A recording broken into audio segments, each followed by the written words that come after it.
이재명 대통령은 후보 시절부터 먹고 사는 문제 해결에 방점을 둔 먹사니즘을 강조해왔는데요.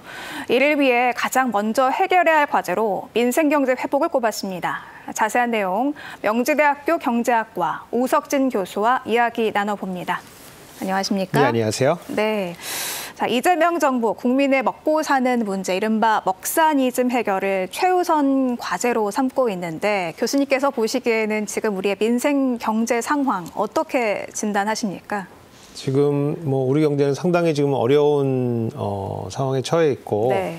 과거 이제 경제 위기들이 IMF 외환 위기라든가 글로벌 금융 위기라든가 뚜렷한 이제 이유가 있었는데 지금 경제 위기는 뚜렷한 위기 그 징후 없이 굉장히 어려운 상황이다. 그래서 그만큼 문제 풀기가 좀 어렵다 이렇게 보여지고 저희가 모든 경제 지표들이 지금 안 좋아지고 있고 그러다 보니까 주요 이제 경제 전망하는 기관들도 성장률을 지금 거의 절반으로 지금 내리고 있어요. 그리고 우리 분기별 성장을 보통 한 0.5% 정도 하는데 지금 4분기 연속 0.1% 이하로 지금 하고 있거든요.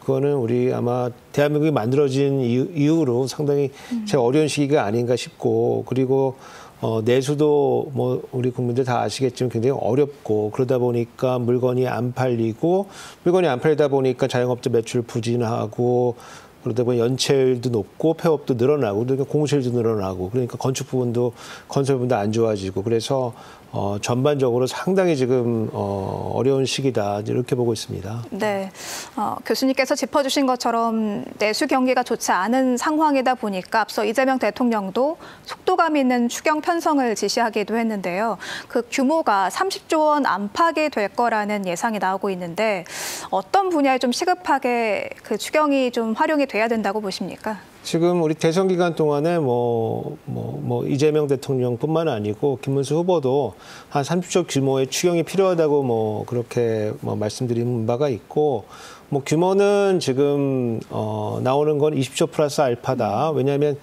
지금 투입될 게 한 30조 내외로 지금 투입이 필요한데 그걸 다 감당할 수 있는 재정이 충분하지 않기 때문에 네. 한 20조 플러스 알파로 되고 있고 지금 들어가야 될 게 되게 많죠. 근데 우선순위가 필요하니까 지금은 이제 민생 지원이 최우선이다. 이제 이렇게 봐야 될 것 같아요. 그래서 자영업자의 매출을 중심으로 해서 중산층 서민이 좀 도움받을 수 있게 그렇게 해야 될 것 같고 그리고 지금 우리가 당면하고 있는 위기가 작년에 우리 예상했던 위기는 아니거든요. 네. 그래서 지금 올해 예산은 작년에 편성된 건데 이러한 위기를 예상하지 못한 상태에서 편성됐기 때문에 그런 위기 등 예컨대 통상 때문에 생기는 여러 가지 중소기업들의 문제라든가 이런 것도 조금 도와줘야 될 것 같고 그다음에 이제 작년 말 해가지고 인공지능 새로운 기술들이 많이 개발이 됐어요. 근데 그런 것들이 우리나라가 좀 부족하기 때문에 그런 거에 대한 보완도 좀 필요하고 마지막으로 이제 우리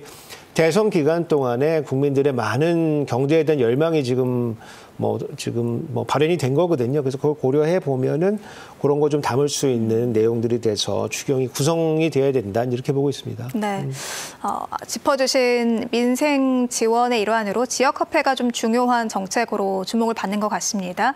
1인당 25만 원의 지역화폐를 지급하는 고강도 소비 진작책도 논의가 되고 있죠.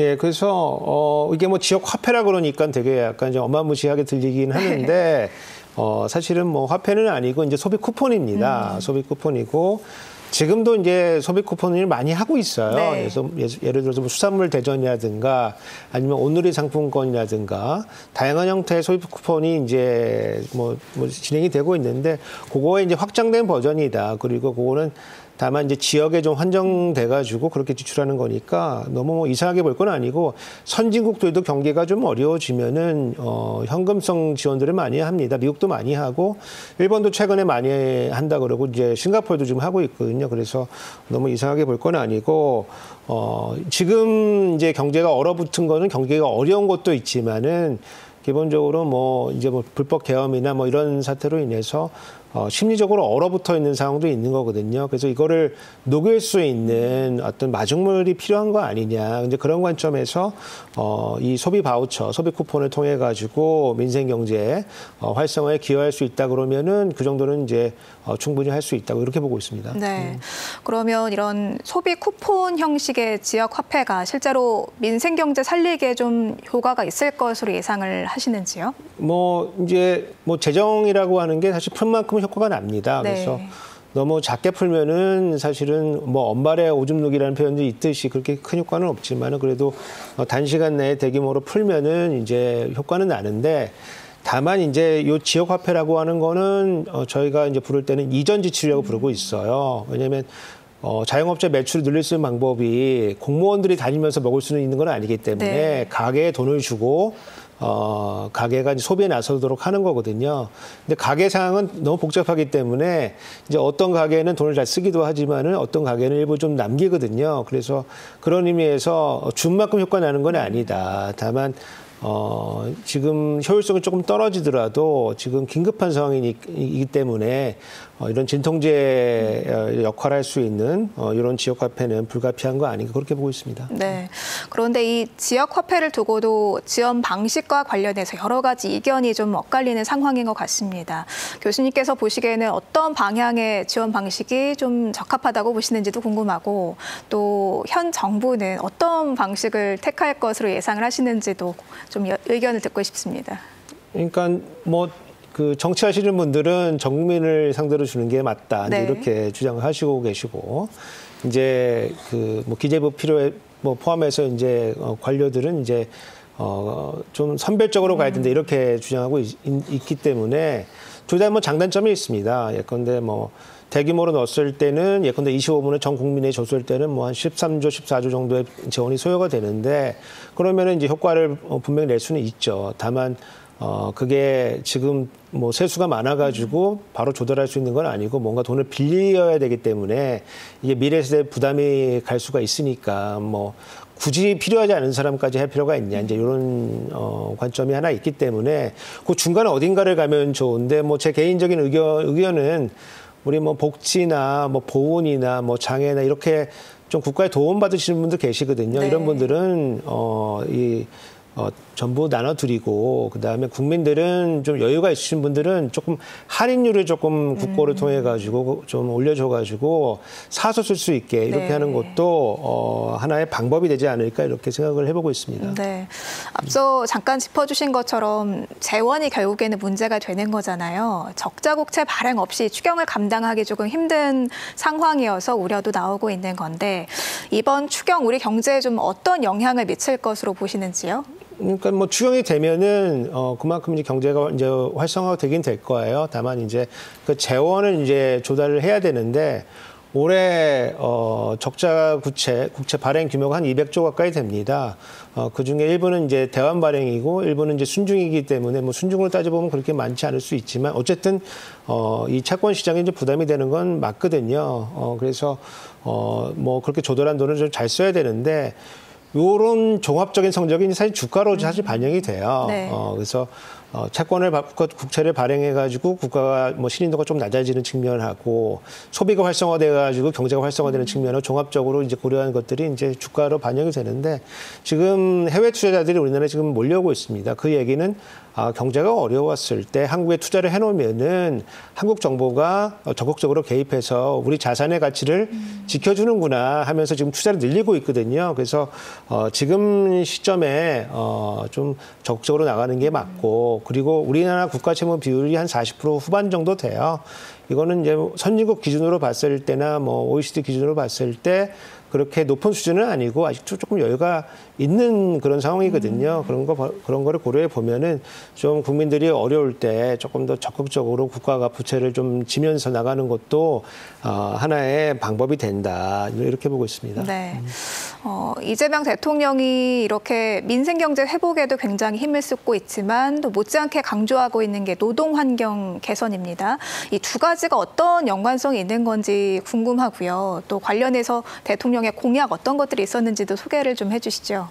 우리가 다 국민이면서 노동자이기 때문에 네. 노동 환경을 좋게 만들어준다는 거는 국민으로서 사실 환영할 바고 또 그런 식으로 가야 되고 그리고 우리가 이제 언제까지 노동 집약적으로 투입 중심으로 할 수는 있는 건 아니고 네. 아무래도 생산성을 높이는 방식으로 노동 환경을 조성해 나가야 되는 거니까 그런 측면에서 뭐 단기적으로 기업에 부담이 될지 모르겠지만 중장기적으로 보게 되면은 생산성이 올라가면서 또 많이 쉬어야지 또 좋은 생각도 내는 거 아니겠습니까? 그렇게 해서 그런 방향으로 가는 뭐 방향이 맞다고 보고 그러다 보니까 이제 노동 시간을 좀 줄일 수 있는 뭐 주 4.5일제라고 하던가 아니면은 조금 안전한 노동 일하는 환경이 돼야 되겠다. 이제 그래서 과로사 사고 예방하고 노동 시간 단축하는 뭐 이런 방향으로 지금 공약이 나와 있는 걸로 알고 있어요. 그래서 그 방향이 뭐 단기적으로 너무 과도하게 빠르게 시행되면은 상당히 뭐 기업 부분에서도 이제 부담이 가니까 그럼 노동 수요가 주는 거거든요. 그러면 멀쩡하게 일하시던 분들 일자리가 없어질 수가 있는 상황이 올 수가 있기 때문에 그거 좀 고려해서 속도 조절을 하되 그 방향으로는 나가줘야 된다. 그래서 전체적으로 우리 경제가 지금 생산성이 조금 저하하는 게 큰 문제긴 하거든요. 그래서 이 노동자들이 좀 안전하고 그다음에 좀 창의적인 생각할 수 있도록 그런 방향으로 정책을 해주면 좋겠다 이렇게 기대하고 있습니다. 자, 이재명 대통령은 후보 시절부터 줄곧 먹사니즘 그리고 기본사회 조금 새로운 경제 정책들을 제시를 하고 강조를 해왔습니다. 교수님께서 보시기에 이재명 대통령의 경제 정책의 핵심 기조 무엇이라고 판단하시는지요? 아무래도 뭐 중도 보수라고 말씀하셨지만은 민주당이 기본이기 때문에 네. 민주당은 이제 중장층 서민의 정당을 표명을 하고 있거든요. 그래서 그게 기본으로 가되. 분배에서 출발할 것이냐 아니면 성장에서 출발할 것이냐 이거는 이제 선택의 문제거든요. 근데 이재명 그 대통령은 이 선거 기간에 봐도 조금 성장에 좀 방점을 좀 두고 있어요. 네. 그래서 지금 뭐 민생회복지원금이나 뭐 이런 거를 이제 푼다고는 하지만은 그거는 이제 성장과는 뭐 아주 관계는 없는 건 아니지만 그렇다고 해서 성장되는 건 아니거든요. 그래서 성장이 되려고 하면 생산성을 제고를 해야 됩니다. 그래서 아마 성장을 강조하는 걸로 봤을 때 기업의 역할, 그다음에 중장기적으로 생산성을 제고하고 이렇게 하려고 하다 보면은 우리 뭐 사회 문화, 법규 이런 것들을 좀 바꿔야 될 게 있거든요. 그래서 무슨 국민연금이라든가 아니면 노동시장이라든가 아니면 뭐 우리의 뭐 기업 생태계라든가 이런 것들을 좀 바꿔줘야 될 사회 대변혁이 이제 필요한 이제 과제들이 좀 남아 있거든요. 그래서 아마 그런 거에서부터 풀 수 있는 거에서부터 아마 출발을 하되 그렇게 하고 나서 그 과실들을 그냥 이 상부층에서 그냥 따가는 게 아니고 국민 일반에게 다시 이 환원될 수 있는 이런 장치들을 고민하지 않을까 이제 그렇게 기대를 하고 있습니다. 네, 오늘 말씀 여기까지 듣도록 하겠습니다. 지금까지 명지대 경제학과 오석진 교수와 이야기 나눴습니다. 오늘 말씀 고맙습니다. 네, 감사합니다.